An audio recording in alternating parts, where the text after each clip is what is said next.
a really bad. Oh, Lock in.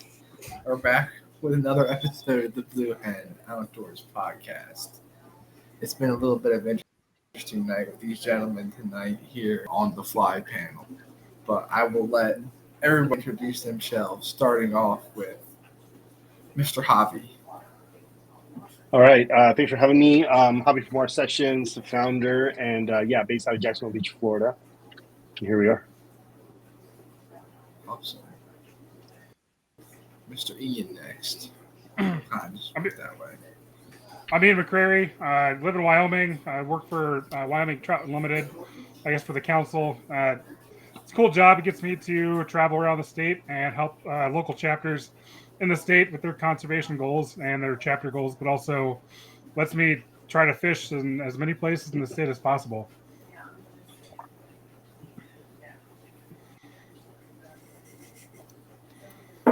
Ryan.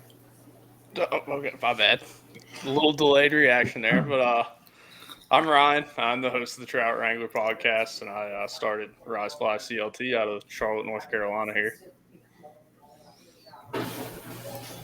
Mr. Kirk. All right, I'm Kirk Marks. I've got my toes spread in a few different ponds. I'm the culinary editor for Fly Lords and Split Reed magazine. I do freelance writing and photography, and do some hosted fly fishing travel. And last but not least, Mr. Shea. Hey everybody, my name is Shay Tai out of Charleston, South Carolina, and I am the founder of Atolas. We're a fly storage company. Awesome. Well, first, let me start off by saying thank you all for coming back on to the show, and thank you guys for sparing some time tonight for us. Hopefully, we can have a nice little fun, laid back, as we already having kind of night so far. Kind of started off with Buddy's bread and butter fish. Where's the fly? Hunter, you want to call us out one by one, or do you want us to? Go back the other way. So my bread and butter fish, Yeah, I was probably closest to me. you guys out one by one.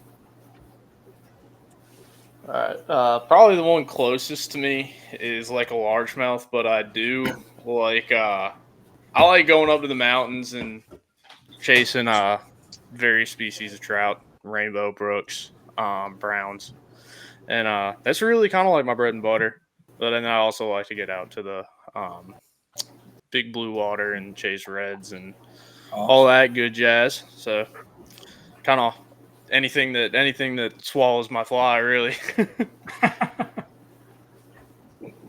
For me, I'd say it's rainbow trout, brown trout. I mean, I have some cutthroat near me, but you know, I've been in the last couple of years starting to dabble into more of the warm water species. So pike, smallmouth, ton of fun. I mean, Ryan kind of stole the words from everyone. You know, every time I get a chance to go to salt, I'm gonna throw a line. That's for sure too. But you know, on a regular basis, I'm probably fishing for trout species or salmonoids. Also, for me, it's redfish 100%, just because it's just sight fishing, whether it's, low tide in the winter or, flood tides in the summer. For me, it's often striped bass or northern snakehead. I feel like those are kind of the two I've been going after a lot lately. The snakehead are a lot of fun because it's, I also do redfish, and it's very similar to redfish, where like you're pulling on a flat, you're sight fishing, you're feeding fish individually. You can have that with striped bass certain times of the year, but also a lot of times it's breaking fish on top or casting to blind structure, things like that. But those are the two species near my home waters that I can get after, just after work, or, got a free hour here or there and make it happen pretty regularly. And for me, it's definitely redfish is going to be number one on the list. I do almost exclusively wade fishing, so I'd like to get out and kind of explore the creeks at low tide and do the wading the flats during the flood tides and the marsh grass.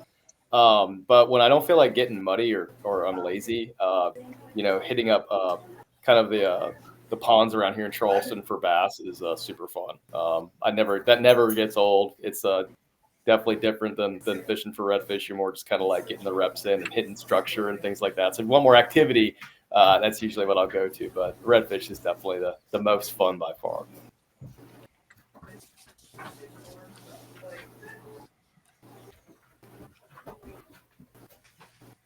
I think Hunter's frozen. Hunter is very focused.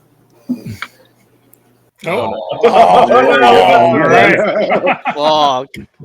He'll be back. Hold the cuss words. Ryan, your podcast host. What do you got? Question wise. That's what he texted me. He texted me earlier. He's like, "Take over for a minute," but shit, I'm trying to think of a question. What got you all started in the outdoors? I I think we could think all. it's all the same answer, right? Like, I mean, like, Yeah, right. Dad's got us into it, or Mom's got us into it at a young age, and something stuck, and you just get addicted to that pull of a fish. Yeah, grew up doing it, and then eventually got a fly rod in my hand as I got a little older, and Game over. crazy from there. Yeah. Like for me, like I never liked video games. I still hate them. Like I remember, since I'm old, I remember playing like Duck Hunt in like 1986 when that Nintendo thing first came out. I played that thing like twice, and I was like, "This sucks." And my mom was like, "Just got you a Nintendo." I was like, "Sorry," But I don't know. I never liked them. That's awesome. It's funny when I was growing up. I grew up in like, suburban North Atlanta. We didn't do fishing much. I didn't grow up in a family of like outdoorsmen or outdoorsmen or anything like that. It was really when I moved to Fort Lauderdale after college, and then moved to Charleston. Those two areas, like when I worked with some folks that were into fishing, and they were like, and I went out with them one time, and after that, I was like, holy geez, man, like this is outrageous.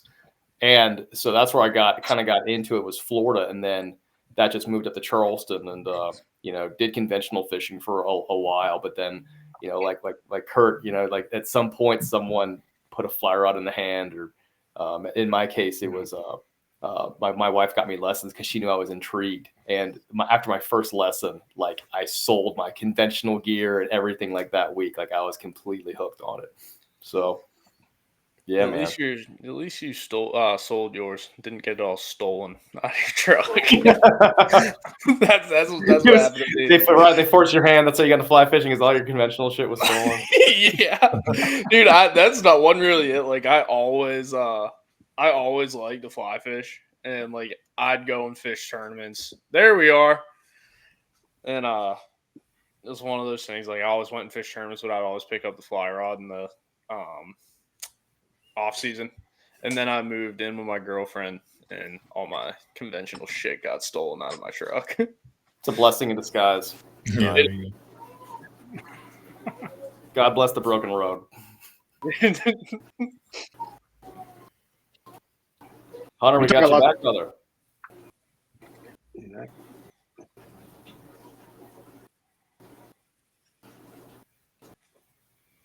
Nope. I don't think so. I swear I see him moving, like inch by inch. Mm-hmm. But think it's maybe a little I laggy. think it's an illusion. Yeah. Oh, yeah. Yeah. Well, that's nice, Shay. You got a little diversity in the answer for us all. You have a little different answer about how you got started. Yeah, I wish I could say I was like I grew up with it, but I definitely did not. I didn't really get into it until maybe like after college. Before that, just like we grew up where I grew up. It was like 1/8-acre lots and like a little squiggly worm neighborhood with cul-de-sacs, and there was like soccer fields and Chili's and things like that. It wasn't like an outdoorsy place at all. It was very suburbia. Okay. Hey, don't bash Chili's like that. Come on now. Oh, I'm not saying Chili's was bad. I'm just saying there's a lot of them around. I do love Chili's. But the question is, do you eat Chili's outside an airport? Like, do you actually go to? Yes. I used to frequent Chili's in college. I used to go there every Thursday night for Thursday night football. Go there for the 3 for $30 deal. Hell yeah. That dude, heck, if Applebee's was still open, I'd go to it. Is Applebee's not open anymore? Dude, they're like decreasing little by little. It's like Denny's. You only kind of see them in areas you don't really want to get caught in. I mean, Denny's is like irrelevant when you have Waffle Houses everywhere. You know? Oh yeah, It's like, dude, I've had some fantastic. Hopefully, Denny's isn't a sponsor of this podcast. Brought to you by Denny's. Y'all ever seen that video? It's like that dude's like, "Yo, what the fuck is up, Denny's?" You ever see that? It's like a screamo band. It's some like screamo band to like 12 I have years. seen it. Yeah. Like Denny's, for whatever reason, used to allow, like up and coming hardcore bands to go play concerts at them at night. Classic Denny's. Yeah. Dude, shoot. I'd go do karaoke in a Denny's. I was in a post-hardcore band for like 3 years. Oh, hell yeah. Yeah, we did a lot of shows at like churches, and we did some venues and stuff too. But it was always funny, like where those concerts would end up happening. Dude, we're gonna see Kirk and his hair band or his hardcore band at Red Rocks.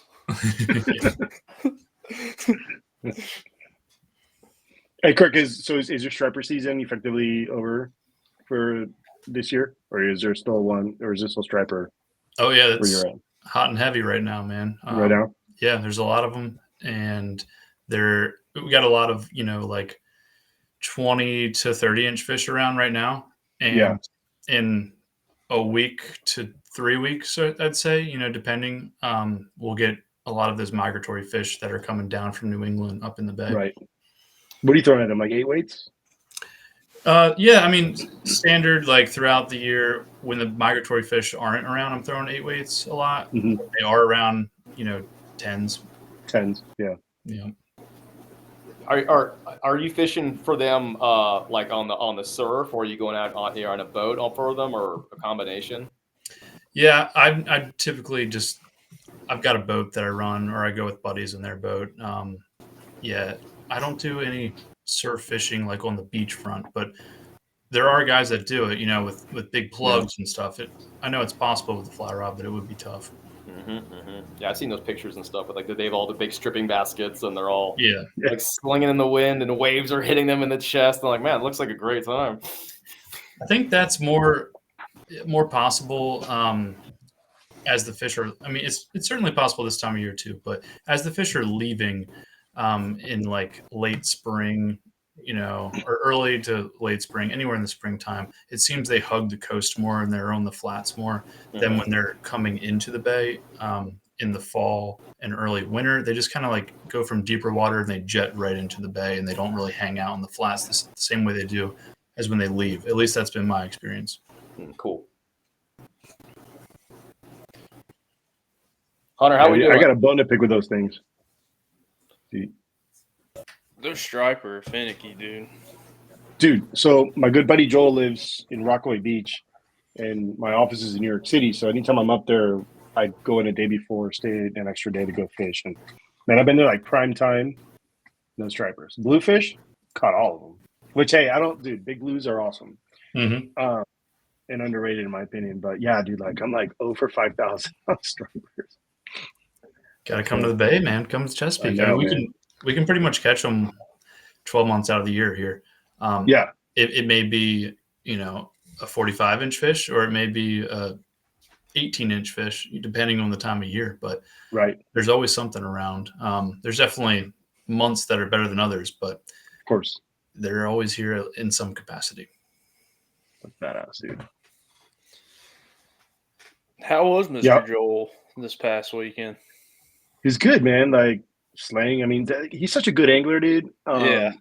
Like he's like, like we're all always like, I don't know, telling a story, whatever, laughing at something. And he's the only one that's paying attention, And like he's focused, man. And it's awesome. But I do remember the first time I fished with him and like we met on Instagram. So he's like, "Yeah, just meet me at the marina." He's like, "It's a really dingy marina, and if you feel like it's super dingy, like you're in the right place. I'll meet you." I'm like, "All right, cool. Never met this guy before." I just knew that he was in Coggins' book in the New York City chapter for Striper. I was like, all right. So show up to the marina, and I'm on the bow, and he's got like a bit of a push pull, and anyway, or we just drift. And I feel like it was kind of awkward for a second. He's like, dude, are you going to cast? And I'm like, at what? I'm just sitting there, like, waiting to cast. And he's like, no, you got to blind cast. And I'm like, oh, shit, dude. There's nothing more that I hate than blind casting. So anyway, learned that. I'm like, oh, should have told me that. It's like going to the driving range. Yeah, right. That way. But it is really cool, though, like, to, like, fish like Jamaica Bay, like, find the birds, find the bunker, and just, I mean, there's just bluefish just destroying whatever you throw at them. And dude, giant poppers. Can't beat it. Is it clear water? It can be clear, yeah. It's just, because I feel like Jamaica Bay goes from, like, 2 feet to, I don't know, 10 plus. So I think it depends on where you're at. But for the most part, like, I've never had, like, dirty water, per That's se. cool. Yeah, pretty neat. When the water gets real clear here this time of year, as the temps drop, the striper get finicky, and it like typically results in poorer fishing. Like I like a little bit of like cloudy water here on the bay. Right. Yeah. Yeah, and you do much saltwater, or you're primarily trout? Primarily trout. I mean, I probably every other year I get a chance to go chase saltwater fish. I don't think it's in the books this year, but heading to Oregon tomorrow, so I'll probably try to do some salmon steelhead Oh, nice. Nice, while I'm man. out there the next 2 weeks. And I mean, that's kind of what I grew up fishing for, salmon steelhead. So it'll be nice to be back in home waters, I guess, where I grew up. I guess I have home waters now in Wyoming. But get to go do a bunch of wade fishing and try to find a pod or some sort of like fish moving up in the river system. My biggest concern right now is where they are as far as the closures in Oregon. So my backup plan is to go chase carp. Oh, that'll be fun. Ian, I was in Wyoming in September fishing. Where we're at? Jackson on the Snake River. Okay, yeah, I was actually in Jackson around that same time. It was the first time I've ever been out there, and it was an absolute blast. So fun. Where'd you fish? Just on the Snake out to Jackson, or do you? You know what? I used to know that that I totally forgot. But it's definitely it was definitely a section of the river south of Jackson. Okay. Like a few sections away from like the dam. So like if that that helps like locate the area. That makes sense to me. Yep. But yeah, man, it was a lot of dry fly eats, and I mean, it was spectacular. Cutthroat. It was tons of pictures. Dude, yeah, some of the pictures and videos you got from that were sweet. They're good. It was a lot of fun, man. Yeah, we were fortunate to go. Me and my wife was with me, and she caught the. I mean, I was gonna say, I thought I saw her slaying too on Instagram. Oh man, she killed it. She killed it. Yeah. She caught more than anybody. Yeah, she couldn't stop catching them. We're trying to get her to calm down and keep some in the water for us. So she was cool, and she kind of chilled a little bit so we could catch them. Damn. I don't know if you guys saw the latest fly fishing films. Where I can't keep up with the acronyms. Like I have 3 or 4 or whatever. It is. Yeah. We were up in Brunswick at Jared's place at on the Fly Outfitters.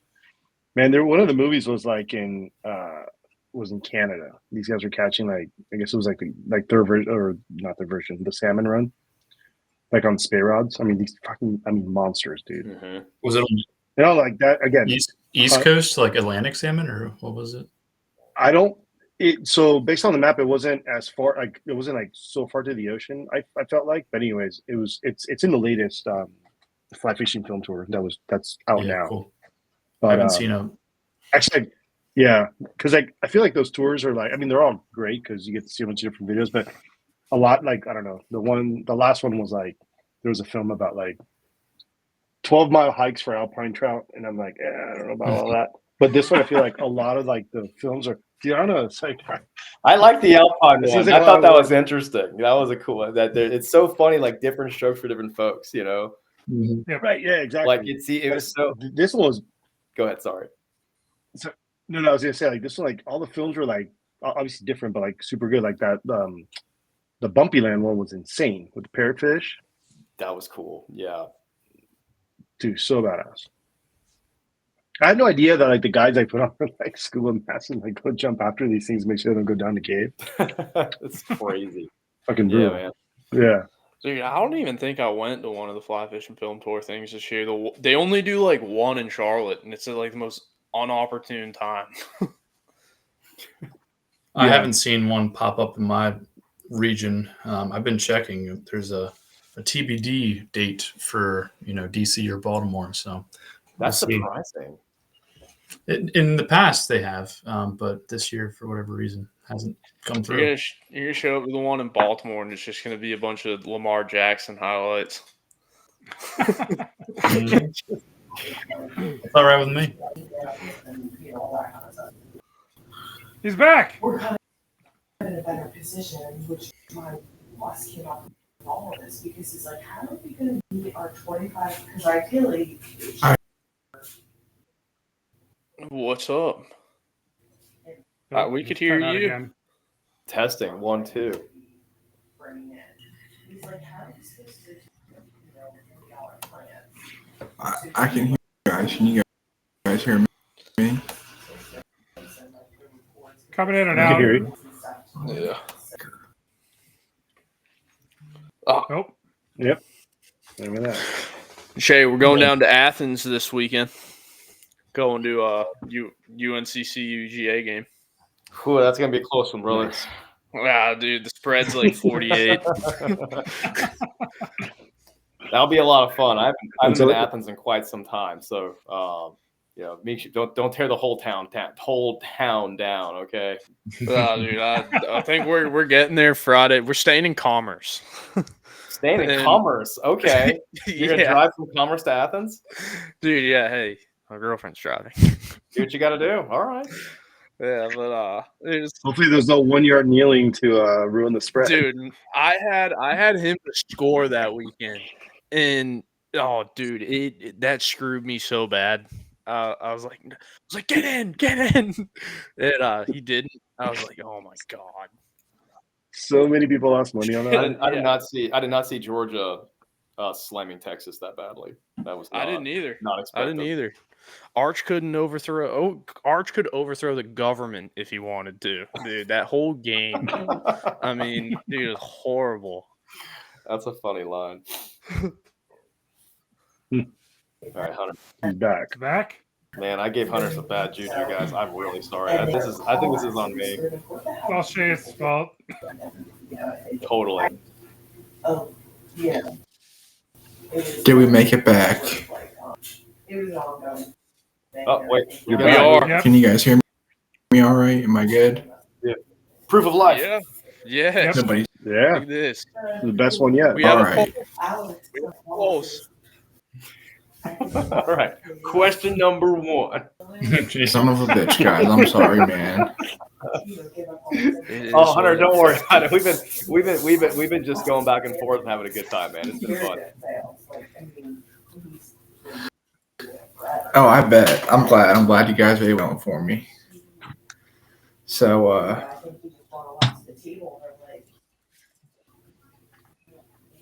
where did we leave off at? So we did intro, We all talked about our and fish. then we talked about we did intros, and then we were like, hey, where's you like kind of what's your bread and butter fish? That's right. I think. Yeah. Okay. And we did, and then Ryan did an impromptu hosting, and we did a quick backstory about how we got into the outdoors and fishing. And then it divulged from there.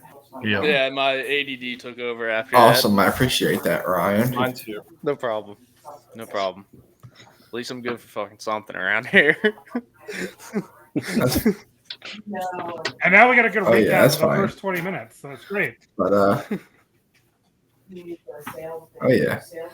So back on track a little bit. What's everybody's bucket list fish then on that point? If we went from bread and butter, what's the bucket list prize fish you want to go for? Starting with Shay. Oh, I'm racking my brain because it goes back and forth between two fish. I think the golden dorado is high on my list. Just not only the power of that fish and how beautiful it is, and how you catch it, like the massive flies, and it just they're super aggressive when they take the eat, but it's where the fish are. I mean, it's just the adventure to get there. It's like the adventures of Tintin. It's really like the journey to get to that fish. To me is super exciting.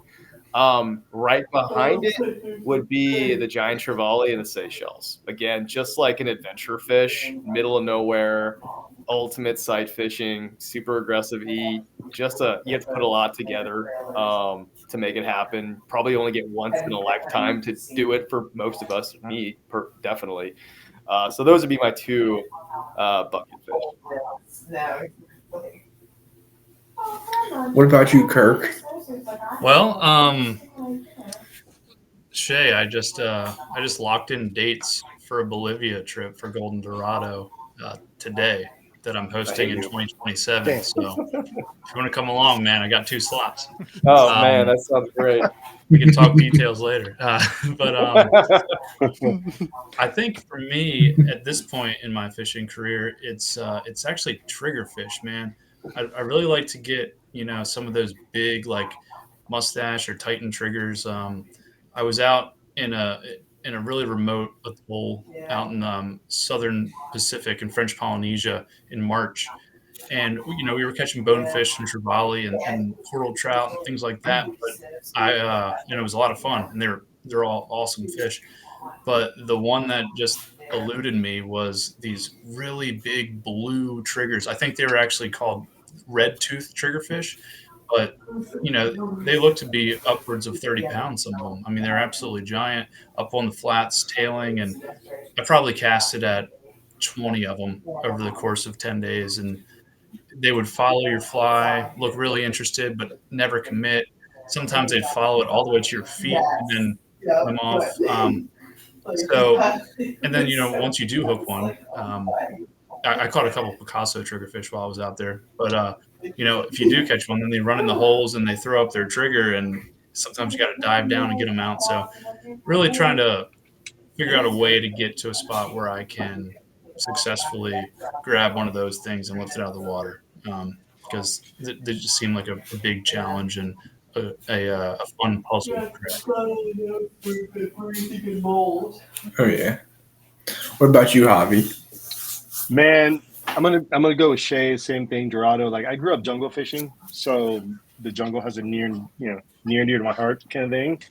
But man, I'll tell you what, man. After watching Bumpyland and like actually watching a full film on parrot fish, dude, tailing parrots just look. What I'm saying? Like it's all about sight fishing, right? Especially if, like I love redfish, so any fish that tails, like sign me up kind of thing. But that looked badass.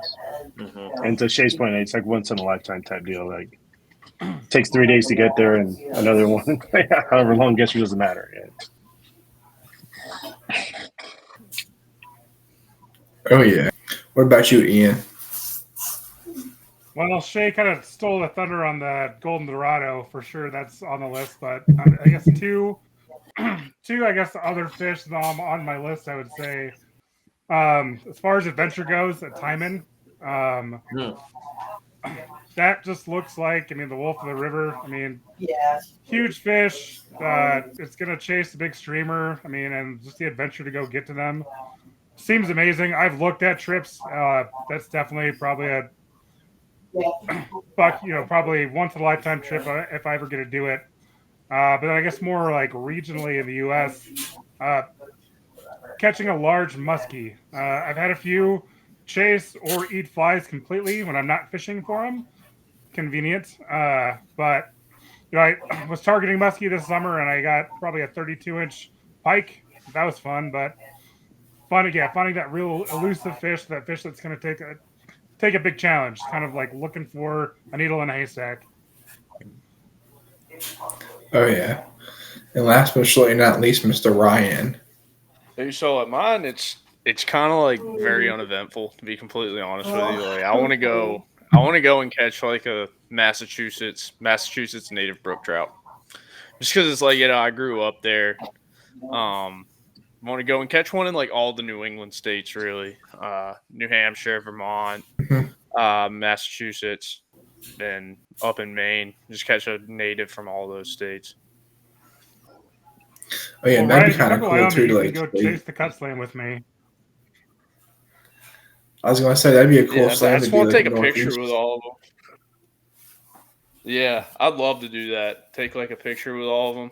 Just this is like there's a bunch of places I've been, and I just want to catch one native trout in all of the New England states. I do want to catch a cutthroat too. I do want to catch a cutthroat for sure. Oh, yeah. With the outdoors being so popular nowadays, especially, people are saying the post-COVID era in the outdoors. Do you guys think that fly fishing has gained way more popularity in the past couple of years than it has in the past? Or is that just a trend? I say save Chase for last. He's gonna have some good insight on this. I'll Yeah, go true. last. Oh, yeah. Why don't you go first there, Ian, since you started us off? Geez. Yeah, I mean, I think COVID boom. I think all outdoors saw some sort of boom. I feel like, I mean, look at trends of anything that are in the outdoors. There's definitely a boom, and I think it's probably kind of petering down back to a normal. I mean, it's just everyone had to go to the outdoors. That was what was available to everyone. That was not locked down. But fly fishing is kind of, if we're talking about fly fishing, I think it's been on a kind of growing trend over the years to like it's intentional. I mean, Shay probably will talk about it. I think there's an intentionality of trying to get more people into fly fishing and enjoying the sport, because I think there is something eloquent about the sport, but also there's a challenge. So, I would argue probably the folks in the industry are constantly trying to grow this sport as much as everyone wants to say, like, there's too many people here. There's too many people here, like fly fishing in these spots. But it's a hard balance. Like, if you want an industry to grow so it has higher recognition, like, we have to give up kind of some of that access, or like, no, we're going to be fishing shoulder to shoulder with other anglers in the water. Oh, yeah. How about you, Kirk? What do you got to add to that? Kind of piggybacking off that, anecdotally, I've definitely seen an increase in my region. I think there's just more people fishing in general, at least in the Chesapeake Bay region. And I have seen in the past few years an uptick in fly fishing specific interest for sure. In the past, I would never see a flat skiff out on the Chesapeake, and now I can, count a handful that I run into every year. So not a huge presence here, but definitely growing. Oh, yeah. Dude, so I think. What about you there, Mr. Howe? Oh, my bad, dude. I thought you were calling on me. That's my fault. No, you're good. Go for No, it. you're good. Dude, You're fine. Go ahead. Dude, like I think all outdoor stuff kind of took like an uptick during COVID. Not for like the worst. I mean, we all want people getting into the sport and all that stuff, but I definitely do think. But like, there's another side of it to where it's like, a lot of these businesses during COVID. I know I watched a video during COVID of a guy talking about private equity. Given like I'm not smashing private equity by any means. My little brother works in it, but like a lot of companies got, like, especially boat companies, got bought up during COVID by private equity firms because they wanted to get in on the kind of like the outdoor boom, That's so, like, definitely I think people saw that trend going upward and they kind of wanted to capitalize on it. It was the same thing with, like, completely off the record, but like sports cards. They're like all that stuff, like collectibles and all that went up. It's kind of like a double-edged sword. You like it, sure. you hate it at the same time. Oh, yeah. What about you, Hobby? I think so. I mean, like, just here in Northeast Florida, like, I mean, there's more skiffs than ever. Like, you show up to the boat ramp, and God forbid you're 15 minutes late to that you should have been, and it's like go get in line to put your skiff in the water. Or I don't know. I feel like every year we have to get to the grass flat like 20 minutes earlier than you did the year before, and it's like now it's like, well, shit, just bring some empanadas, bring some beers, and we'll sit out there for an hour and a half if we need to clean the spot. But the other thing too, it's like, I think social media has a lot to do with it because like I feel like unlike other sports, like with fly fishing, dude, like if you are just somewhat interested in fly fishing and you start going down the rabbit hole on Instagram, you're gonna have a good time. There's a lot of good content out there. And so I feel like that also doesn't help, but it's like, I have Mars session and all that stuff. So it's, I'm constantly posting on social media too, but it's like, I feel like that's also like has played a big part in like, hey, that looks cool. Like, wow, you're catching call it like an upper slot fish in a foot of water in the grass, and it's tailing and it's calling at you, like waving at you, like here I am, come get me. Or you see them at low tides and you see videos, and I think all the content just helps you get into it. Like if you don't get excited about a tailing redfish, man, like there's something wrong. It's kind of how I see it, All right. And last but certainly not least, Mr. Shea, because this is kind of your question. So what Hobby just hit on is one of like the key, and from what I've seen, is one of the key reasons that I believe that fly fishing is really becoming more and more popular. I think there's I think you had a really interesting kind of culmination of things that happened during COVID. I think COVID definitely was a factor to get more people outdoors. So with the increase in conventional fishing interest, there was an increase in fly fishing. So they both kind of went up. When I was looking at the data to put together like pitch decks, when I was looking at initial investments, like I was looking at like kind of like what the total, addressable market and all the data was pointing to between like when COVID, in the middle of COVID 20 was coming out, fly fishing interest in the business was actually increasing at I forget the rate it was versus the conventional fishing, but it was growing actually faster. Even though the market was much smaller, it was growing quicker than conventional fishing. And I think it's like Hobby said, social media has a huge piece to do with that. And I think it's because, and Hobby, at great points, what you just mentioned, like you become, not only can you, if you kind of go down the rabbit hole of someone fly fishing, or maybe you're just looking at a parallel brand like Turtlebox or Howler Brothers or one of those brand, Bahio, where like they really do like live and breathe fly fishing. Although there are other, like outdoor activities woven into what they do, fly fishing is a big piece of it. They will end up seeing someone that they're interested in, an individual, and then maybe they'll find someone in their area that fly fishes, and they may end up messaging them or like connecting with them.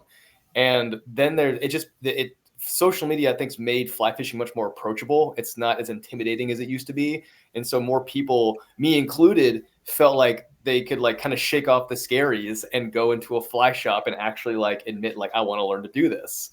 And I've had people message me who buy my gear and they are asking, hey, like I'm just starting out. Like, is this something that would be, I'm looking for things that would help me kind of get my starter kit together. And I found that over the years, that's happened more and more. And then they just, it kind of just snowballs. Then they tell their friends, and it's just like this networking effect. I really think, and I think that's what's kind of like all together come together as a storm to kind of really help, at least from a business standpoint, be a boon for fly fishing industry. I think so, Shay, too. Like it's also like, it's also like an environment, right? Like I'll never forget. Like the first time I walked into a fly shop was at Black Fly Outfitters here, right? That was owned by Von Cochran, who is a legend, right? And so you would walk in and there was like quality stuff. There was T-boards, there were stages, there was a corner nook over there with a bunch of books on fly fishing and fly tying. On the other side, and then his art's like all over the place, which is for sale as well. On the other side, he had the cafe, which had like really, really good food. I think everybody has seen like the giant Von Cochran tarpon on the wall. It's like red and stuff. It's right by the bar. Yeah. You can go in there, have a beer, like just talk shop, learn, whatever. And like when I walked in there, I was like, holy shit, man, like I belong, like this is where I need to be, right?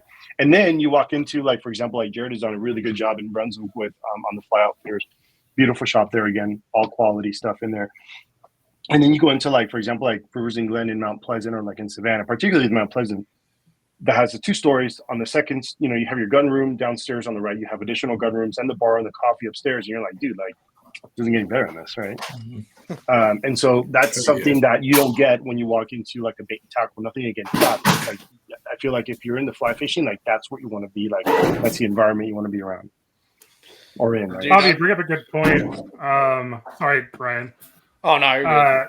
Like yeah, fly shops are like super well curated spaces as far as Yeah. like inviting people into the sport. If you're gonna go to a convention, get into conventional fishing, like it's pretty easy. You can go to Walmart. They have a whole rack of rods. Bass Pro or any other like box store. It's pretty generalized as far as like getting into that sport. I know there's like a huge technicality when you start getting into it. I went into a muskie shop in Wisconsin, mind blown. It was probably as big as my house and very curated for that. But I mean, that's one type of fish that people are interested. When you look at fly shops across the board, across the country, like super curated areas, it's like you said, like real nice gear. It's inviting you, and then most fly shops have some sort of like coffee table or area where like let's talk shop and like you can learn. No, it is. I mean, like honestly, Oh, like the way I look at it, it's an elegant sport and it's an elegant way to chase a fish, right? Dude, like I think one thing, like you were just saying, Javi, it's like cool to start seeing like fly shops where they're building bars onto them too.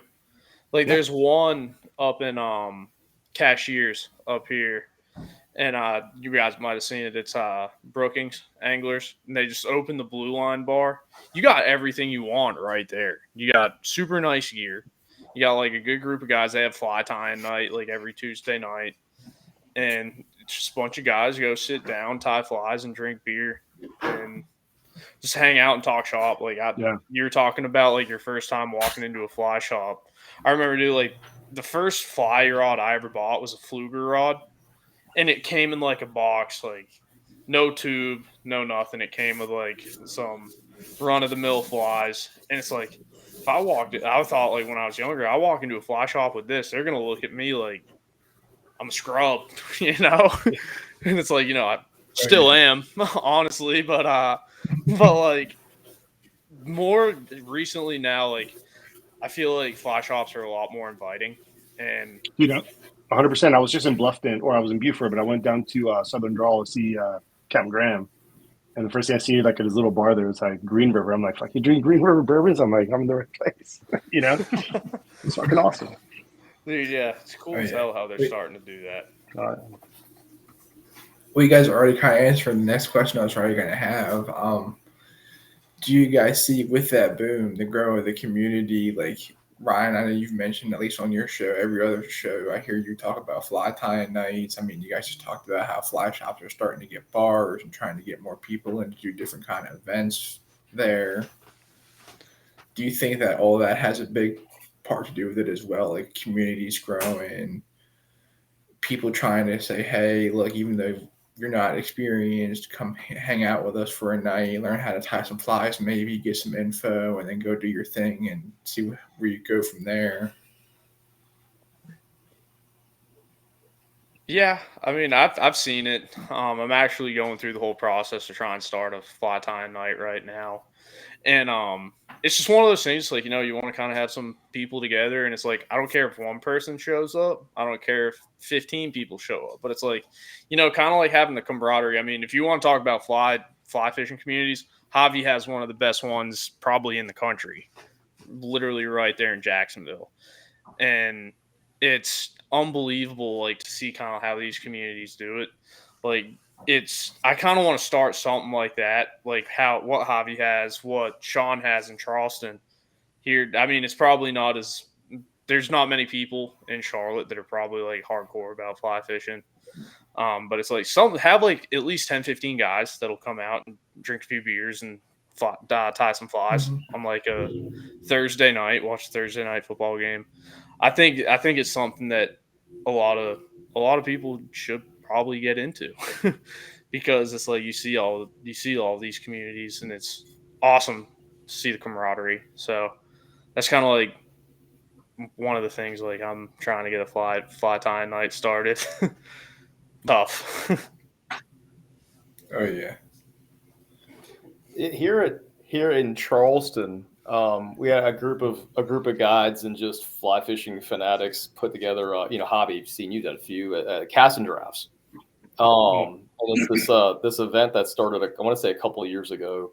That's every other month. It's just a get together at a brewery or some location where there's skiffs set up, there's drinks, there's food, and it's a great. And there's you can try casting fly rods. There's fly casting competitions. It's a great kind of way to expose people to the sport that never otherwise would have even explored it, but they just kind of stumble upon it. It has a nice, more like open aperture to it, as opposed to even like a fly tying night where that's in the fly shop. That still may intimidate some folks, but these cast and drafts event will be like at these big breweries where they haven't like rented out the space. It's people there just drinking and that are not even related, and they'll end up just being a part of the event, just hanging out and checking things out and talking to the vendors and talking to the guys about the rods and seeing people cast and checking out the boats, and and they just kind of by default be pulled into the event and learn more. So I think that's been a really cool thing I've seen in Charleston, and it's grown quite a bit with every event.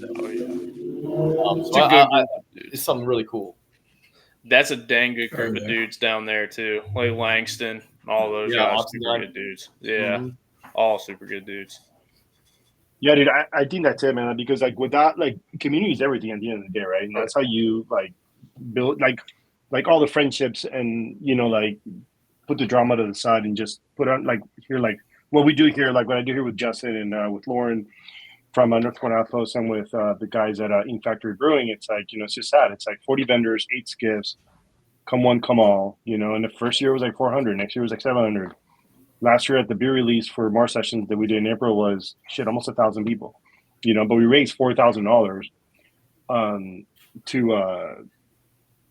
for families going through childhood leukemia, right? So like you can like really get back to community, but keep things here and just have more people come through and check out the town, and like it's awesome, man. Like it's you can't beat it. What about you, Kirk and Ian? You guys got anything to add to that?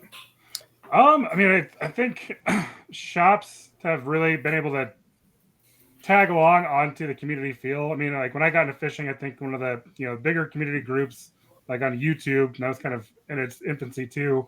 Pig Farm Inc. They kind of created this whole idea with the iron fly concept, and I think over the years, like fly shops have done a really good job. One, adopting to social media, but two, kind of realizing like, if they do more community involvement stuff, whether it's a fly tying night or like doing something like casting and beers at a bar, they're just basically doing good business. And, it's an interesting business strategy because the fly fishing community of anglers is super inviting once you kind of break through and like are comfortable asking that question. Hey, can you show me how to do this? Mm-hmm. And fly shops have, I would say, over the last 10 years, really vamped it up. I think the first time I went to a fly shop, pretty uneasy about asking a question, but now like I don't go into a fly shop and can't get out of there within half an hour because I'm talking with someone in there about something. It's probably I mean, it's probably a little bit of like my comfort level, but I mean, I'll be sitting there talking to a shop person, like, oh, hang on, let me go ask this person if they need help. And they'll be talking to them for about 5 minutes and then come back and finish the conversation. So, like, fly shops have done a really good job kind of picking up on where I think the fly fishing community was as far as being inviting. And, it's hard to go in a fly shop and not feel welcome. Yeah, for sure. Where I am here in Maryland, we don't have like a great fly fishing shop community. There's one fly fishing shop that I can think of that is out, over towards Baltimore, past Baltimore a bit, and it's almost exclusively for trout fishing. It's on the Gunpowder River, and the fishing that I do and a lot of my buddies do is mainly saltwater, brackish water, some freshwater, chain pickerel, muskie, things like that. But to be honest, I don't do a lot of trout fishing. So we've kind of just made our own community. We've got a group of 20 guys or so, and it's always a revolving door of hopping on each other's skiffs and having a fly tying night at our houses. We'll do one every month or so, and just bring some beers, and everyone brings their vice and shows up with some crazy container with all their fly fishing, fly tying stuff, and we have a good time that way. But where I am, there's a great fishing community. There's a lot of, we have Coastal Conservation Association, CCA, that's very, very involved in our community. A lot of conventional fishing meetups, talks at bars, people running through slideshows, guides doing little events, things like that, but not a ton of fly fishing specific stuff. But I mean, that's fine. I still spin fish, and I get along with all those guys and still have a great community just involved with fishing in general. Oh yeah, that's what's all about, having a good community so that way everybody helps each other out, and those that are trying to come in and learn, like example myself, all you guys have definitely helped and been a huge help and tips and learning me with me starting out fly fishing. I mean, that's just a huge, not only confidence booster, but just like, hey, like everybody just said, it's like intimidating coming in and starting trying to say, hey, going into new fly shops, hey, trying to go figure this out and ask difficult questions to people. Hey, I don't really know how to do this, but can you show me? And it's like, it's so inviting, and people don't really realize how inviting the communities are until they join them. And I mean, well, like we've all been there too. You know what I'm saying? Yeah. Like at one point, you were that guy. Like I remember when I walked into Black Fly, I was like, I saw a video. You guys were catching redfish in the grass. How do I not get stuck, and who can show me? Like just like that. Yeah. I know tides. I just don't know how long I have on that grass fly right there. Man, I'll tell you what, that was really, I think that was a big piece of like why I gave up like conventional fishing almost entirely like that week. I think it was just because the welcoming, just the warmth that I felt when I went in there and talked to them, and just and it's some I'd go in the regular conventional shop here in Charleston, and people, they won't talk to you, they're kind of cold, kind of too cool for school a little bit, and like they don't want to give away information, that they kind of hold it to it. Whereas when I went to the fly shop, they wanted to sit me down and like share with me everything that they knew. And so it was very welcoming, very like hearts of teachers. I found a lot of these guys and girls, and I think that's what I think. I mean, I didn't think about it at the time, but I think that's what really kind of got me to catch the bug, was just that welcoming feeling. Yeah, I think that's like was one of the craziest things that I saw, like coming from, say, like the conventional side.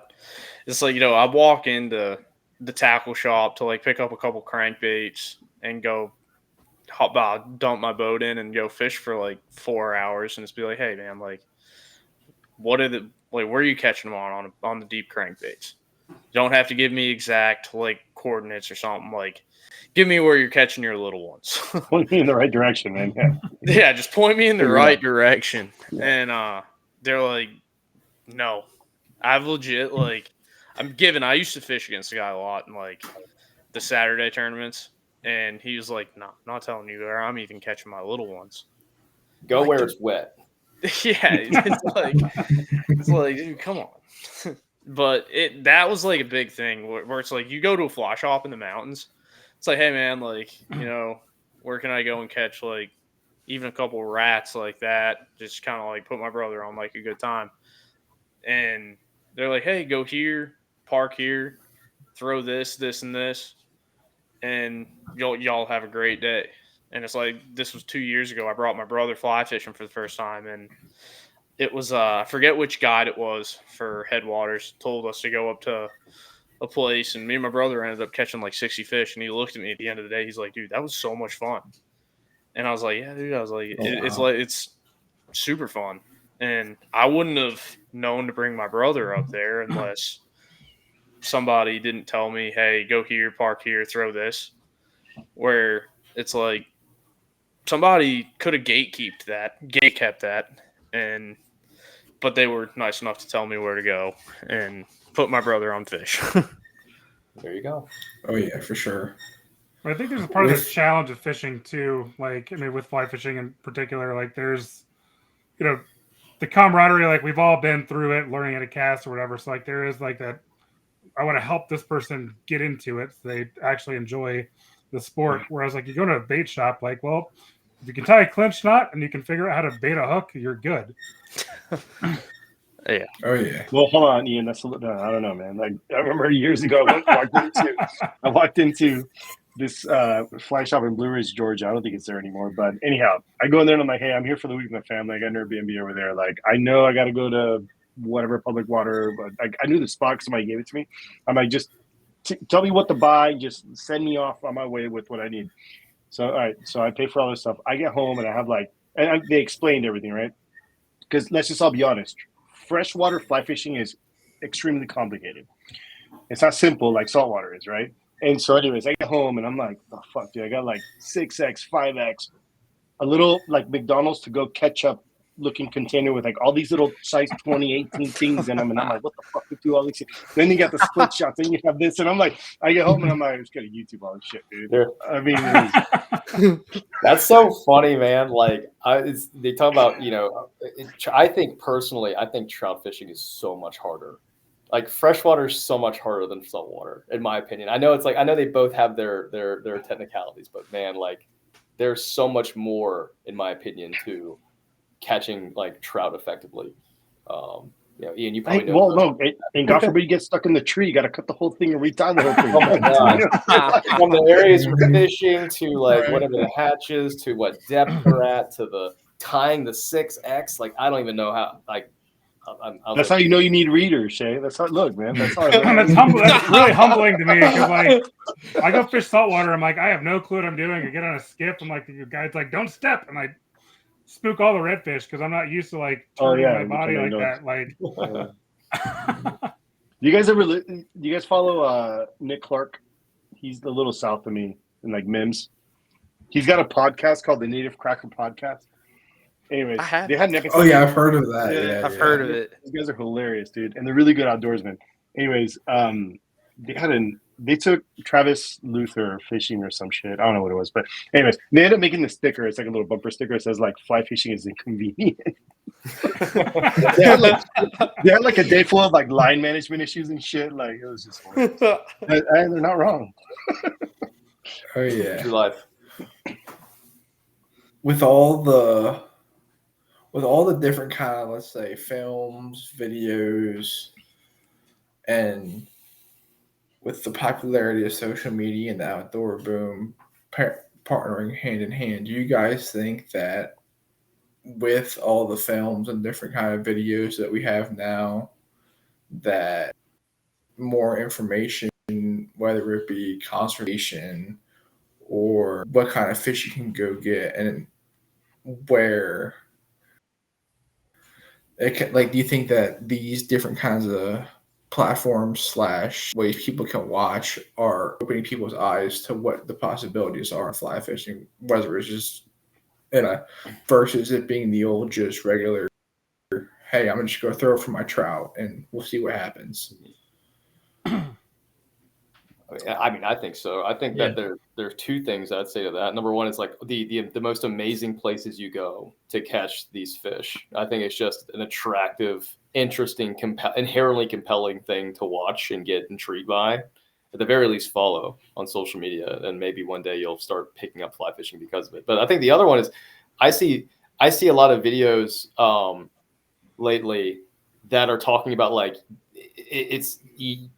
the locality of where you can fit, like you can fly fish anywhere. I think it's broken kind of the stigma of, oh, well, fly fishing is just for trout, when really like you can go pick a fly rod up and go down the street to your neighborhood retention pond and like catch largemouth bass. Like it is, you can do it. You can learn to fly fish and do it anywhere. It doesn't have to be like in a beautiful mountain stream or in a, Bahamian flat.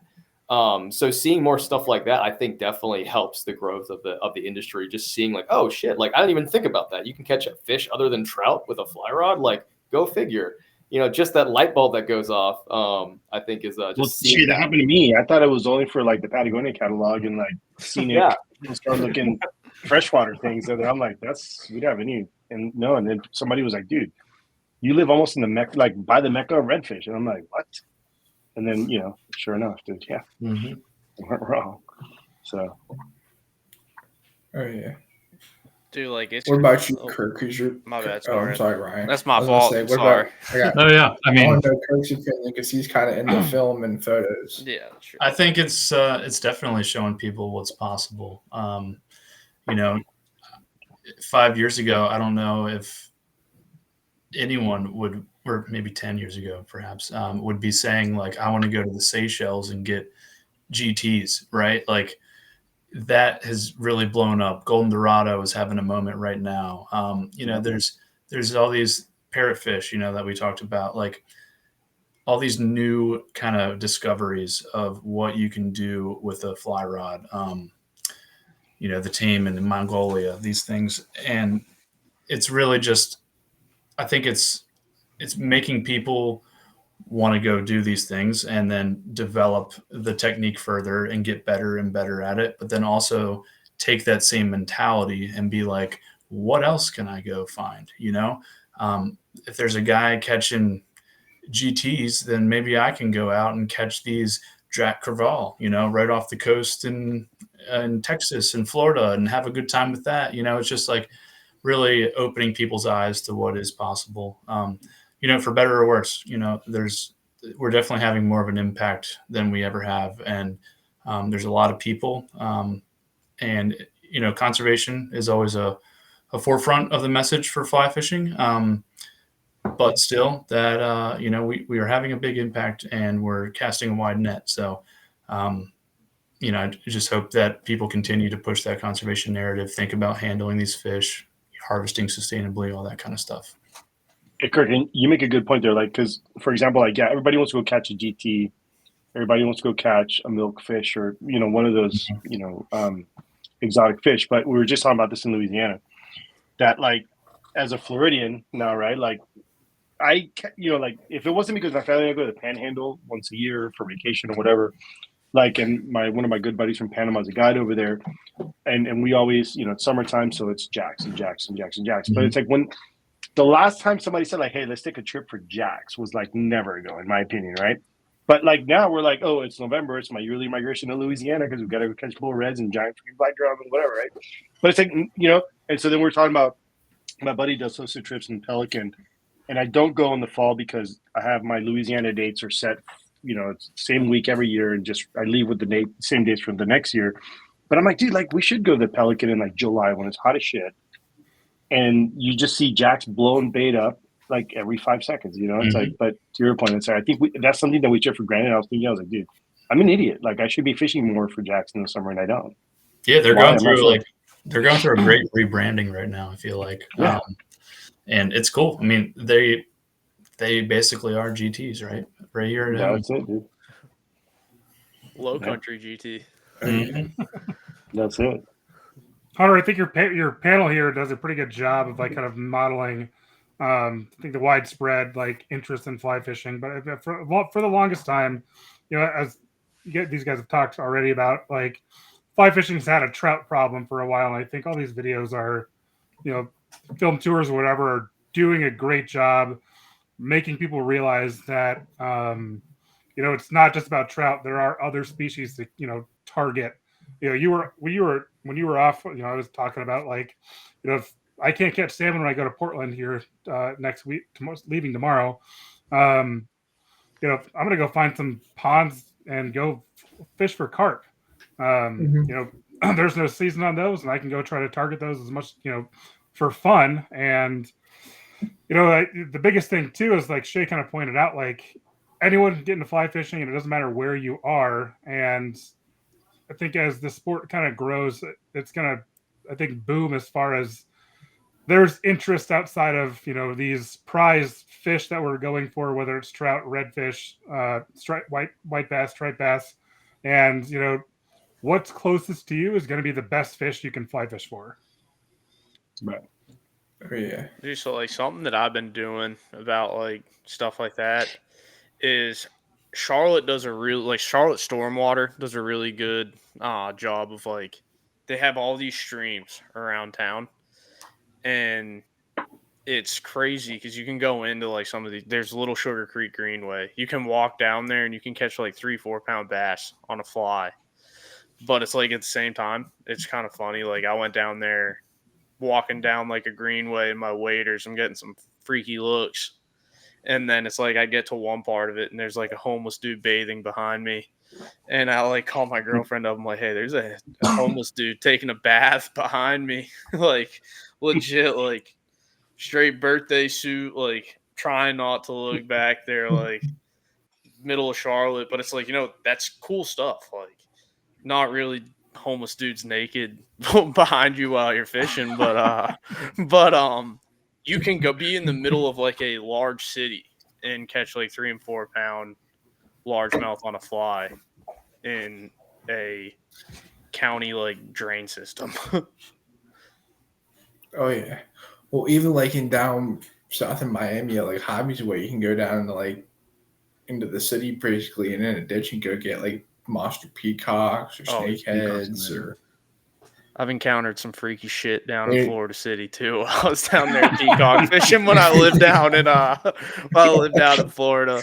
Dude, like it's crazy down there because it's like cool though too. They got this place called like Robert is Here Farm Stand. I'm talking to like it's a like tourist attraction down there at this point. But it's like you got kids like we got like you have them in like Philly too, where it's like you got the kids that ride around on 4-wheelers in the middle of the street and like rip wheelies through the road and stuff like that. They got like literally that, but like 20-30 kids deep all on 4-wheelers just like ripping wheelies through these fields. But like there's a canal next to it and it's stocked full of like the craziest thing I've ever seen. There was a snook literally like up next to a peacock bass in a canal in Florida City. I think it was Canal 3. And it was the wildest thing I've ever seen. You saw a peacock, a mine cichlid, and a giant snook all through. The homeless guy wasn't the wildest person thing you've ever seen? No, dude. I've seen... Dude, when I lived down in Florida, I did some questionable shit. Woke up on New Year's Day and drove all the way down to Miami. Pulled up on a red light and... ended up getting next to one of the most famous rappers in Miami, and rolled down his window and it's Kodak Black. And I was sitting there, I was like, dude, like I'm not really in the middle of Ocala anymore. I'm not with the old people outside the villages. I was like, Kodak Black's next to me at a red light, and I'm down going to catch peacock bass. But yeah, I drove 8 hours down to I went past Florida City to Aerojet Canal and almost into the Keys. All in one day, drove there and back. It was 16 hours round trip. Damn. And it's kind of stuff you do when you're young. Yeah. Oh shit. Broke the rule. You gotta fish as many hours as you drive at the minimum. Exactly, dude. It was bad, dude. Like the craziest thing though, man, is like I'm sitting there and I'm fishing and a peacock is walking up behind me. I turned around. I was alone.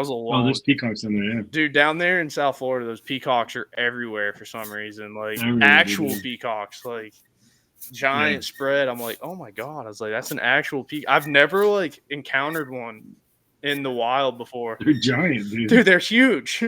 They're massive. I looked back. I was like, oh my God. I was like, those things are way bigger than I thought.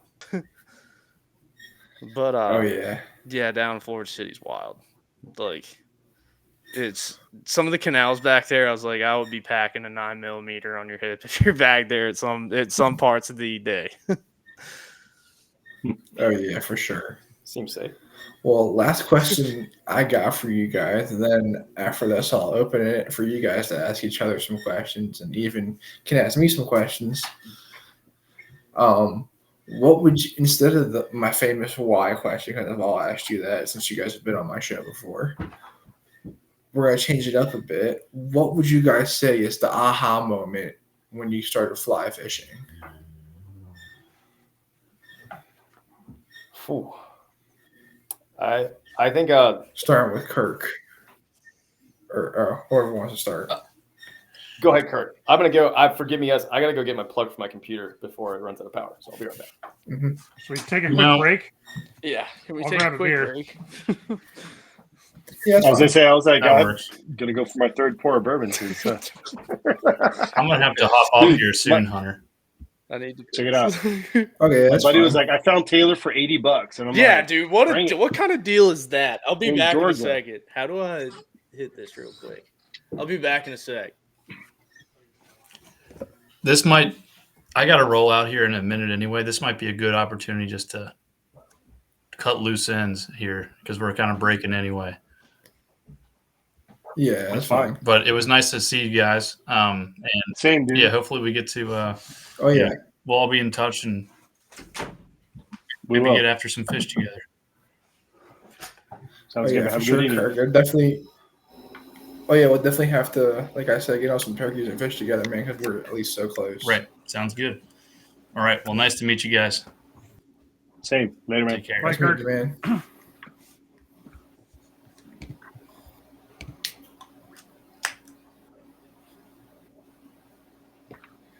All right, I'm powered up. All right. Just waiting on We Ryan. go to commercial break.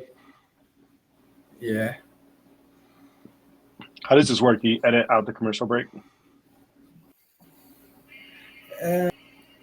If I can, it kind of depends, like how it Yeah.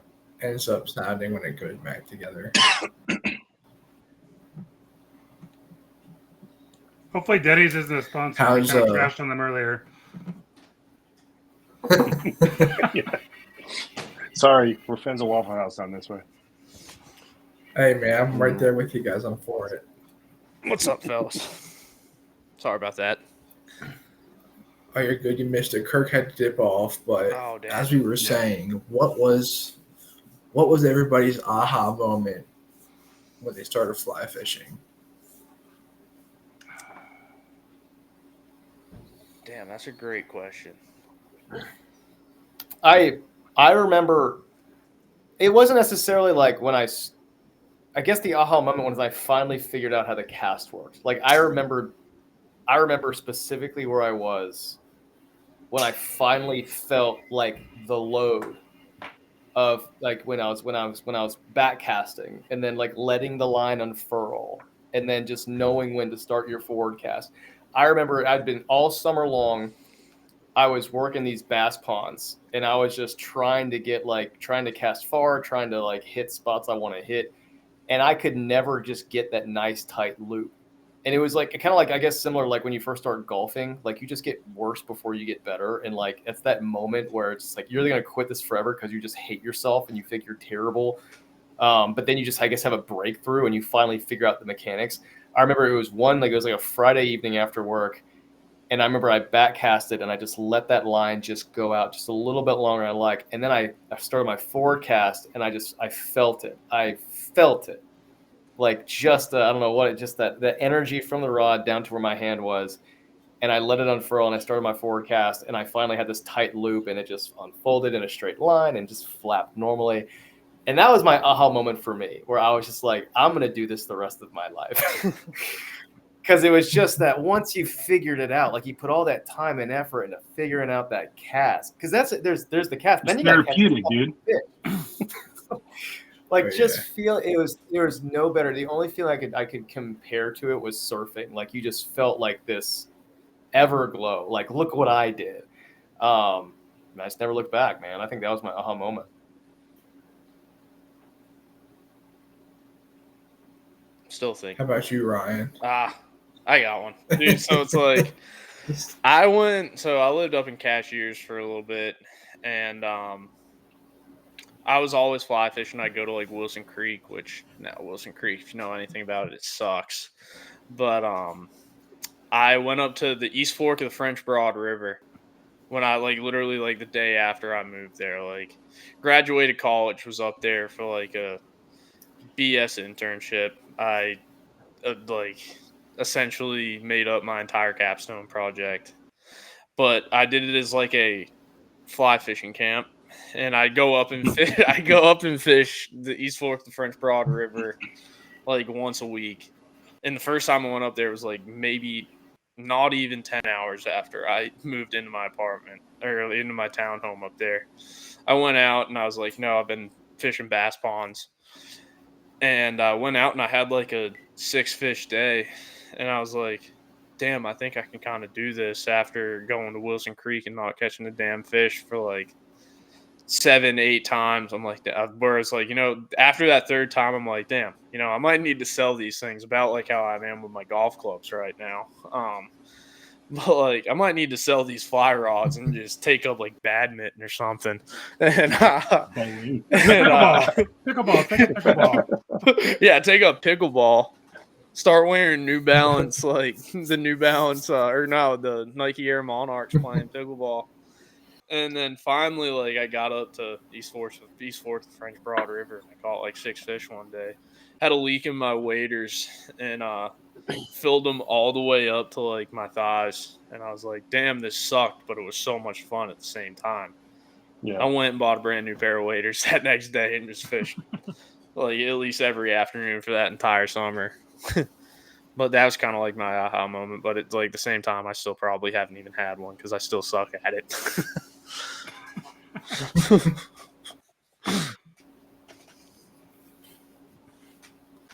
What about you, Ian?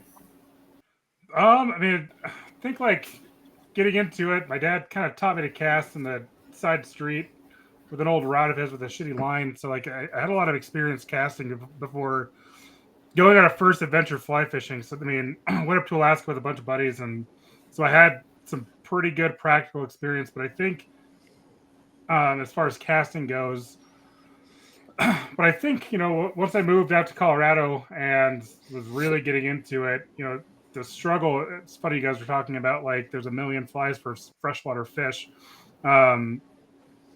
That aha moment was, I think, kind of breaking the understanding of like the different types of flies and aquatic insects, and being able. I'm not an entomologist by any sort of trade, but fly fishing has pretty much brought me a huge interest into macro. You're an amateur one, dude. Yeah, 100%. Yep.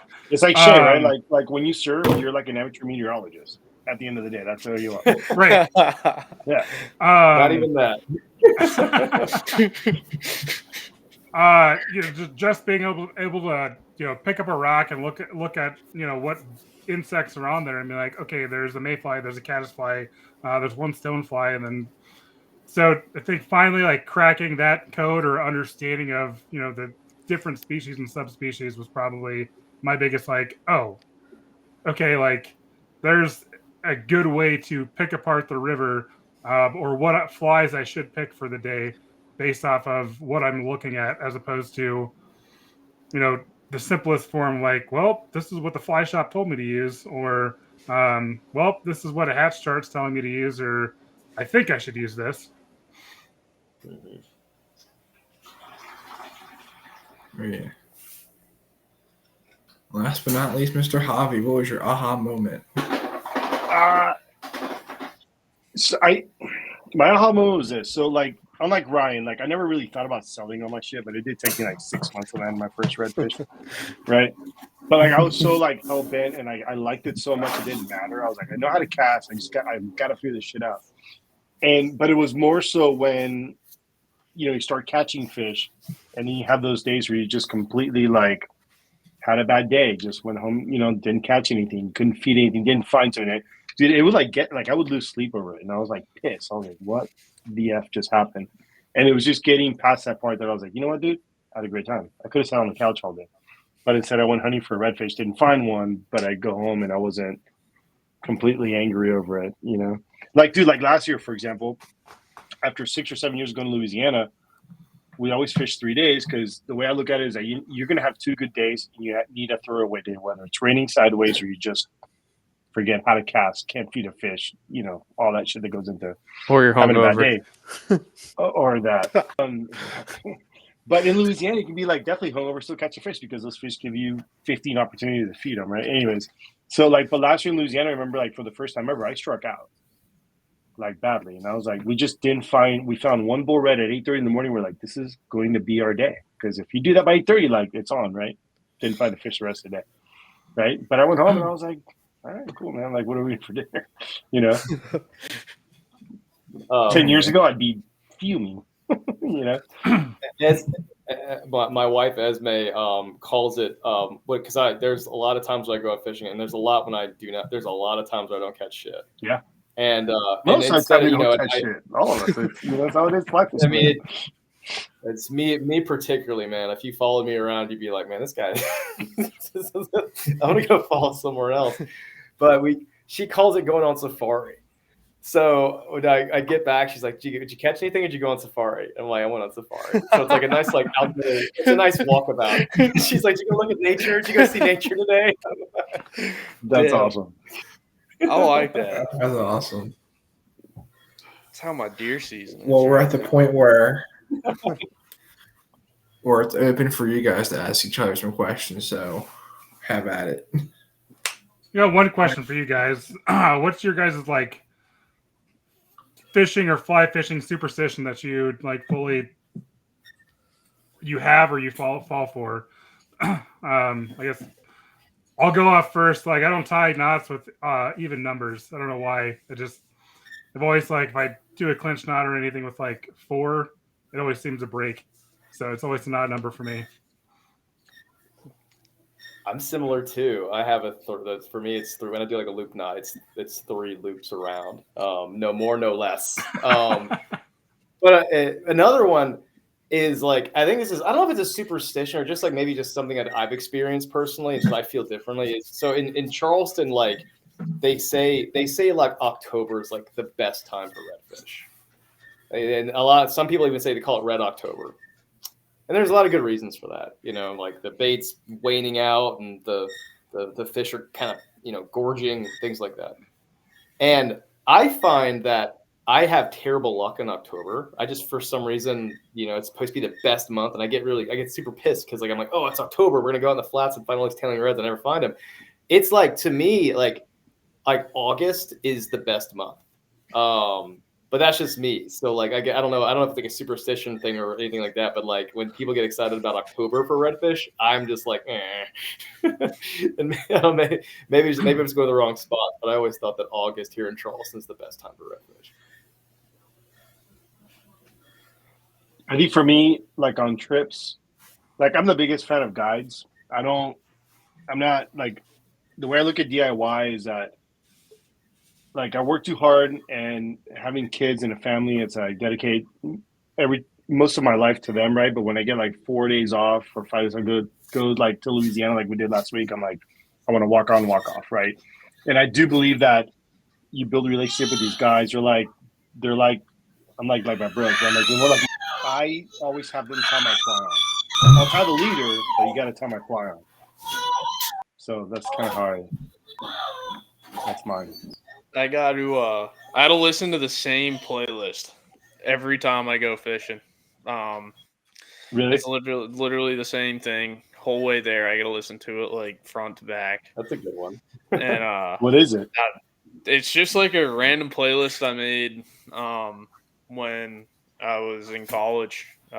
Okay. Mostly like, good evening, sir. We have a guest. We do. Yeah, but there's a playlist I made in college, and I just had to listen to it. It actually turned into a pretty good playlist. And let's all hope your Spotify account doesn't get hacked. Dude, mine got hacked. I had to rebuild. That was not cool, dude. Dude, I changed all mine over to like pictures with no words because my mom made a Spotify. And I had some very specific playlists. And hey guys, give me a quick second to put him back down real quick. All right, go for it.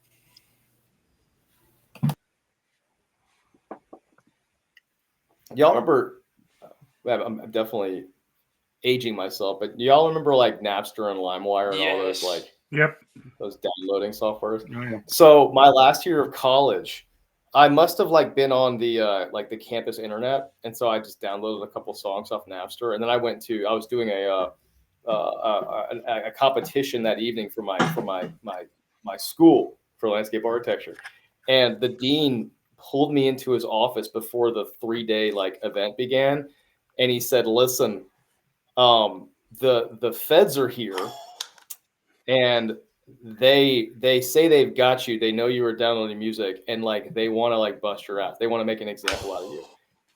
And I'm just like, my eyes are wide as dinner plates. I'm about to go into this 3-day 72-hour nonstop educational competition, and he's like, listen, I just want you to focus and go in there and do your thing. I'm going to try to handle it. And then when you're done, we'll see how the dust clears. So for 3 days, I'm like trying to work with my team. I'm checked the hell out because I think I'm going to jail.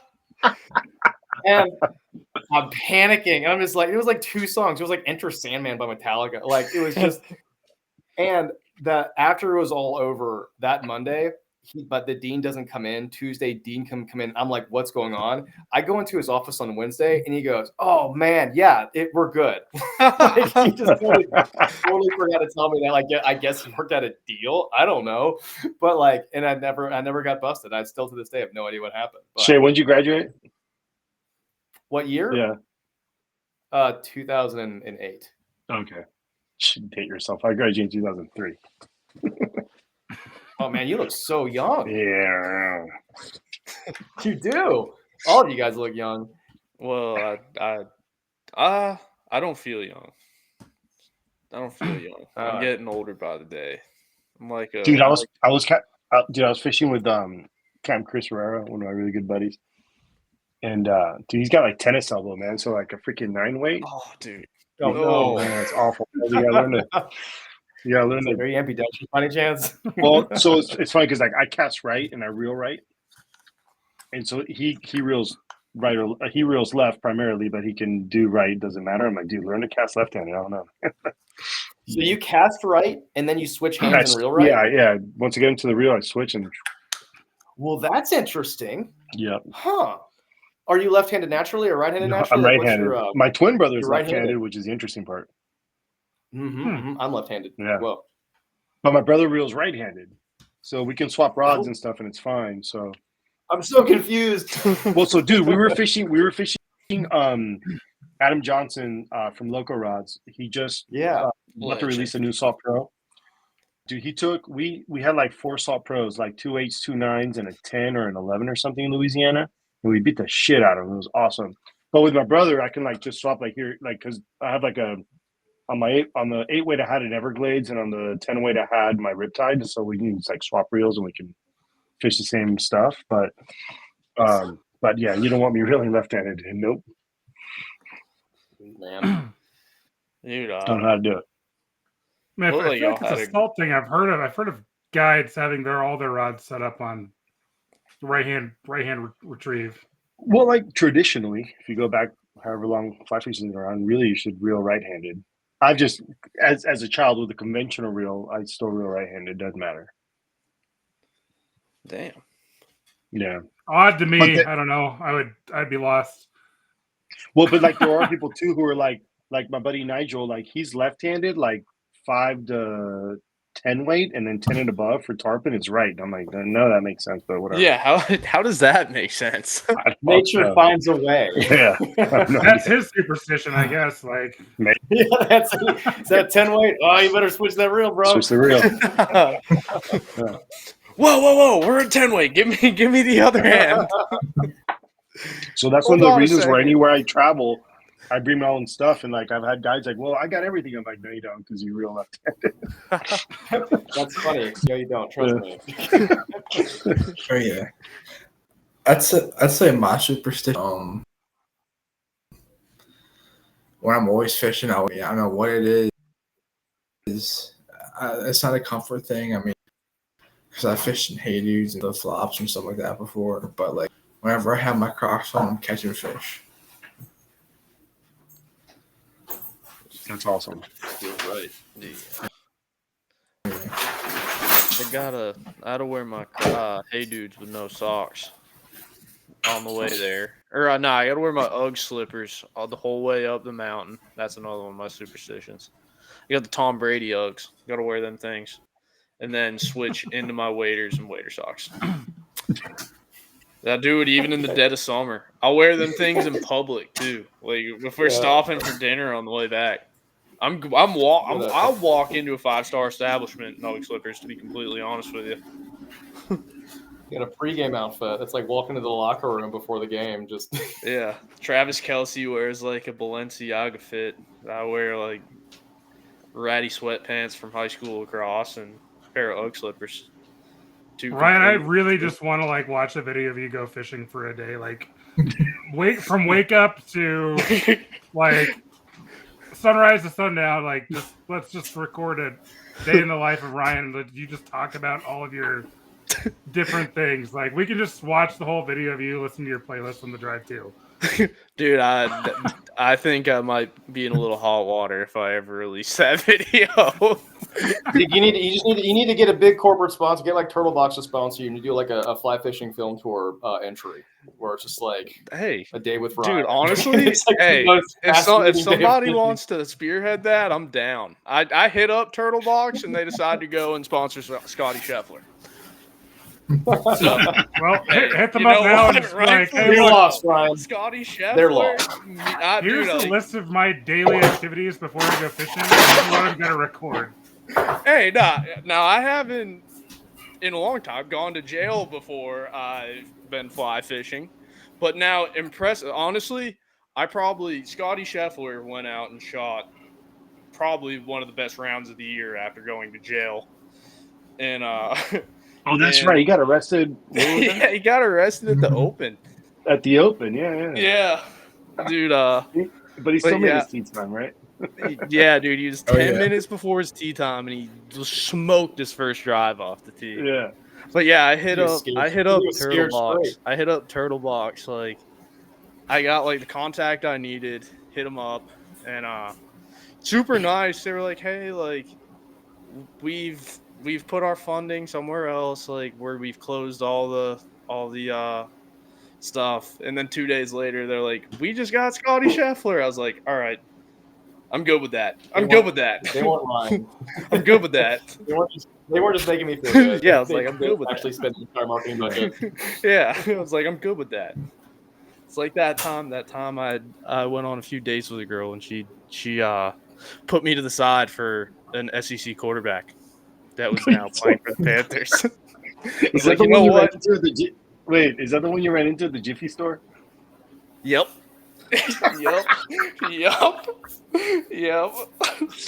That's my ex. Yep. Yeah. Oh, that's funny, dude. Yeah, dude. Probably one of the best quarterbacks to come out of Ole Miss.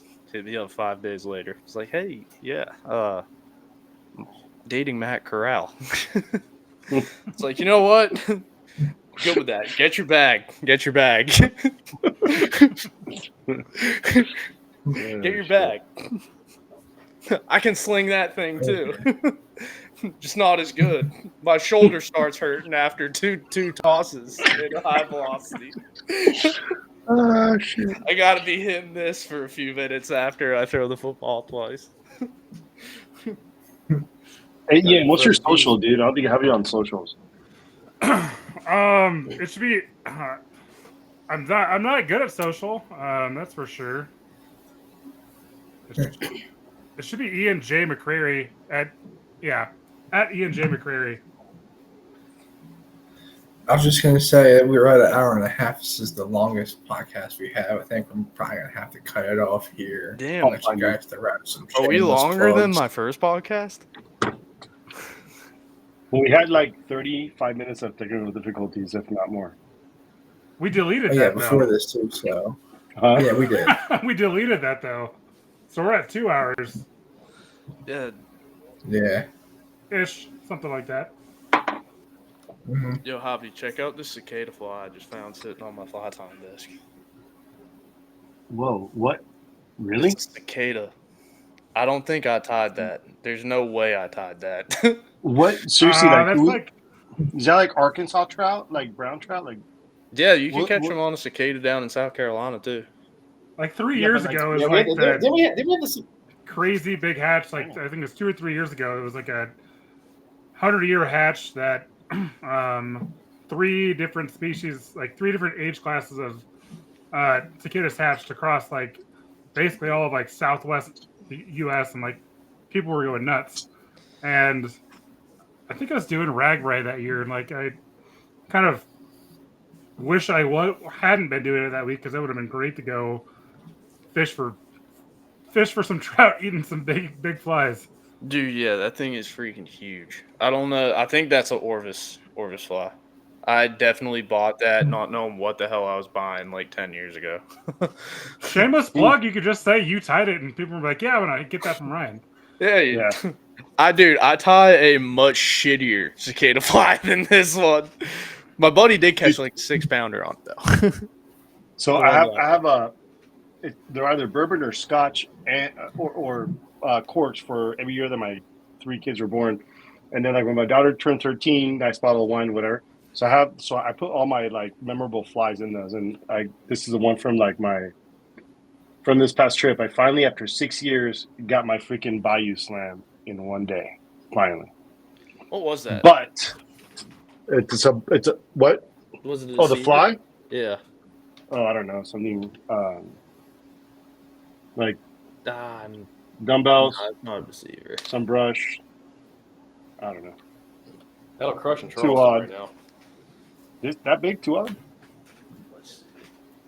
Or 1 odd? I don't know what it was. Anyways, Can't lean The back. only issue though is that when we landed the sheepy, which was the 3rd fish of the day, Chris Ferreira puts it on the skiff, and these guys don't use nets in Louisiana, so put it on the deck, literally just thumbs a fly out of his teeth, and the thing fucking flounders off the deck. So I never touched it. But he's like, "That's a landed fish." I'm like, "But is it?" I don't know. They both said it was landed fish, so I'm gonna fucking take it. That's the UGA fly I tied for that kid today. The UGA deceiver. Oh, nice. Yeah. He wanted it red and black. So just got to go buy size 20 hooks for his zebra midges tomorrow. Nice. Oh yeah. Well, who wants to start off with the shameless plugs before we head out of here? I'll have a 4th for that. Could be here a while. I guess I'll go. You can find me at Ian J. McCrary. At some point, I'll remember to. I'm the worst at taking pictures when I go fishing, to be honest. So one of these days, I'll kind of catch the bug of like, oh, I should take photos when I'm fishing. Usually, I'm either rowing or fishing. I'm like, this is great, and ignore my phone. I do the same. Wish we all could be like you, or at least I could wish I could be more like you. I'm like, the moment I catch a big fish, I'm just like, got the fish in one hand, I'm trying to get my phone. I'm just like, this didn't happen unless I took a picture. It didn't happen. Dude, I do the same thing. Like, people probably look at my YouTube channel and like my Instagram. They're like, dude, this dude doesn't fish at all. It's like I fish alone a lot, and it's like I'm not the one to like sit there and pick up my phone and be like, all right, I'm gonna take a picture, like prop up this video and take a video of it. I'm like, I just want to go fish and hang out and maybe drink 6 beers while I'm at it if I'm camping and don't have to drive anywhere. It's funny you mentioned like trying to get your phone for like the big fish. Right. Like this year, I finally like hooked a fish I wanted to submit for a master angler patch in Wyoming, and landed it, put it in the net. It flopped out of the net because it was bigger than my net. It was like probably 26-inch rainbow. Flopped out. I landed it again, and then I got the hook out of it. Was grabbing my phone, and it popped out again. I'm like, God. I know. That sucks. The one fish, I'm like, oh, I should probably take more photos so I'm better at the ready. Mm-hmm. That's me. That I leave the house with the Pelican case with the film and digital camera. Goes everywhere. I mean, I take a photo some days, but yeah. I need to get one of those Pelican cases for like my drone and my camera and all that shit. Yeah, dude. Like, dude, the roll of film I'm working on right now. I finished it in Louisiana, but it took me every bit of 5 months to shoot that roll of film. Damn. Wow. It's been busy. a So, lot. but it's cool because you get 36 exposures back, and you're like, oh, I forgot I did that. That's cool. Nice. But That'd be a fun trip to look at. Oh yeah. Well, I guess I'll do the shameless plug next. You can follow me personally at I think it's just Shay Tai. Last name's Tighe. As you can see, it's a very weird name. And then my company Atolas, you can follow us on Instagram at Atolas Gear, and you can check out our stuff at www.atolas.co. Co, not com, co. My next. Awesome. Yeah, you can go next. All right. Shameless plugs. I don't know. I think find me at rise_flies CLT. Same thing, YouTube. I think it's Trout Wrangler podcast on Apple. All that stuff. That's really about it. Oh, I forgot. Yeah, your podcast. I've been meaning to tell you. There's a trout wrangler here in Wyoming that you got to meet. Is there really? Yep. Oh, damn. Cease and desist, Ryan. God damn it. Oh, Lord. Fucking imposter. Morgan. I'm kidding. Something tells me they'd be cool with it. Yeah, probably. I know him pretty well. He'd be fine with it. Oh, cool. Hey, maybe I'll get him on. Trout Wranglerception. All right, I guess I'll go. You can find me personally at javier.faberga on Instagram. You'll see fish pics there. At Mars Sessions, no fish pics. That's my. I don't know if you. I guess Ian, you don't know, but there's not a single fish pic on Mars Sessions. They're not allowed. What's your OnlyFans, Javi? I had to shut it down. Just shut it down. Too popular. Okay. Breaking the internet. Yeah. Thanks, Hunter, for having us on. Honestly, well, I feel bad for you for editing all this. Yeah, this is a shit show. Hey, Hunter, actually, one question. It's all right. What fly outfit did you end up buying? Or you haven't? I know we talked about it briefly. Rod and reel.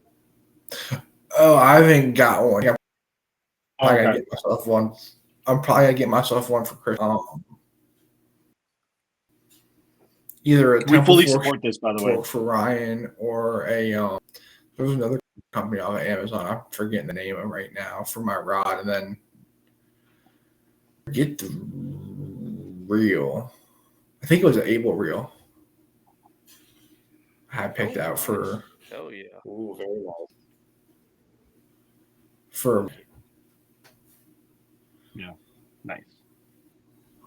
oh, What you should do is just go Well, to thank the you, nearest guys. fly shop and cast everything before you buy. Oh yeah, for sure.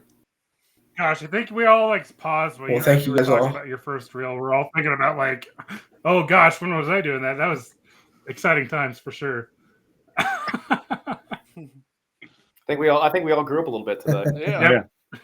I don't know. Probably not me. I never fucking grow up. Little character was built. I'm waiting for that video, Ryan. I'm waiting Oh, for the dude, video where- believe me, I'll do it. Uh, Dude, it's gonna be like that video of that dude where he throws the Saratoga water on his face. Maybe I'll do that. You know what? Next time I'm gonna go fishing next weekend, and just film the whole day and then just post it. I'll do it. Don't tempt me with a good time, Ian. Don't I tempt me feel like with a it's good going to time. end very badly at some point, but it'll be very entertaining for the rest of us. If it does, you know what? Hell with it. At least I'm Oh, yeah. original. It's good TV. Oh yeah. Oh yeah. Well, All right, thank you fellas. guys for coming on Thanks for having tonight. us. Pleasure, brother. And before we head off, Kirk Marks for coming on. His Instagram handle is Kirky Marks, where you guys can find him at. Shameless plug. I think he mentioned it before he got off earlier, but thank you all on tonight. It was a really fun time, and thank you all for tuning in to another episode of the podcast. Thank you. Thanks, Hunter. Thank you, Thanks. Hunter. Thanks, Hunter. Appreciate you, dog. Good talking to you guys. Great Yeah. talking to you.